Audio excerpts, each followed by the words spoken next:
ஆன்மீக அன்பர்கள் அனைவருக்கும் அன்பான வணக்கங்கள். நமது நாட்டின் முன்னோர்களான ரிஷிகளும் முனிவர்களும் நமது நாட்டின் மக்கள் அவர்களின் வாழ்வில் மேம்பட சிறந்த புராணங்களையும் இதிகாசங்களையும் இயற்றினர்.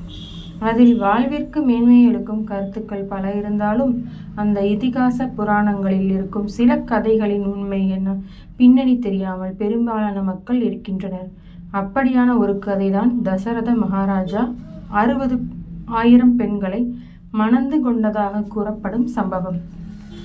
தசரதர் ஏன் இத்தனை திருமணங்களை புரிந்தார் என்பதற்கான காரணத்தை இங்கு தெரிந்து கொள்வோம்.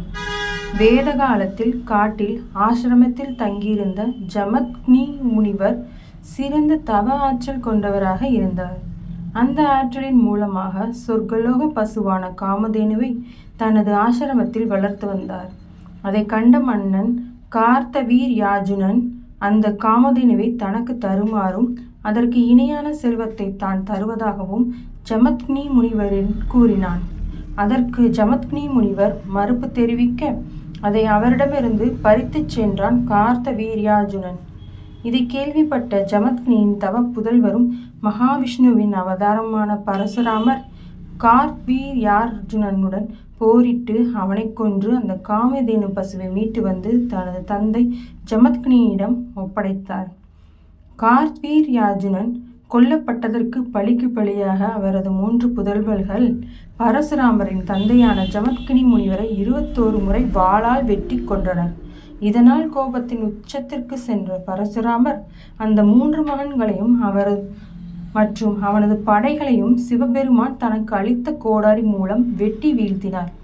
மேலும் தனது தந்தை ஜமத்க்னி முனிவரை கொடூரமாக கொன்ற சத்திரியர்களான அரசர்கள் மீது பரசுராமருக்கு மிகுந்த வெறுப்பு ஏற்பட்டது. எனவே இந்த நாட்டின் எந்த ஒரு சத்திரிய பரம்பரையின் 21 தலைமுறையினரையும் தான் வெட்டி வீழ்த்தப் போவதாக சபதம் ஏற்று அப்படியே செய்து வந்தார். அப்போது அயோத்திய நகரை ஆண்டு வந்த சத்திரிய குலத்தில் உதித்த தசரத சக்கரவர்த்தி தனது நாட்டை தர்மத்தின்படி ஆட்சி புரிந்து வந்தார். பல போர்களில் வெற்றி பெற்றிருந்த வீரராக தசரதர் இருந்தாலும் பரசுராமரின் போர்த்திறன், தவசக்தி மற்றும் சிவபெருமானிடம் அவர் தவமிருந்து பெற்ற கோடாரி போன்றவை அவரிடம் இருக்கும் வரை இந்த பூமியில் தான் உட்பட எந்த சத்திரியனும் அவரை வெல்ல முடியாது என்று அறிந்தார். அதே நேரத்தில் புதிதாக திருமணம் புரிந்திருக்கும் எந்த ஒரு அரசனையும் போருக்கு அழைக்காமல் அவனை ஆசிர்வதித்து செல்லும் பரசுராமரின் குணம் பற்றி அறிந்தார் தசரதர். இதுதான் பரசுராமரின் பலவீனம் என்று தெரிந்து கொண்டு ஒவ்வொரு முறை பரசுராமர் தன்னை போருக்கு அழைக்க நேரில் வரும்போதும் புதிதாக ஒரு பெண்ணை திருமணம் புரிந்து பரசுராமரின் முன்பு தோன்றினார் தசரதர். அப்போது பரசுராமர் அவரை போருக்கு அழைக்காமல் அவரையும் அவரது புது மனைவியும் ஆசீர்வதித்து விட்டு சென்றார். இப்படி ஒவ்வொரு முறையும் தனது உயிரை காப்பாற்றிக் கொள்ள பரசுராமர் பார்வையில் படும்போதெல்லாம் ஒரு பெண்ணை புதிதாக திருமணம் செய்து கொண்டு அவர் முன் தோன்றினார்.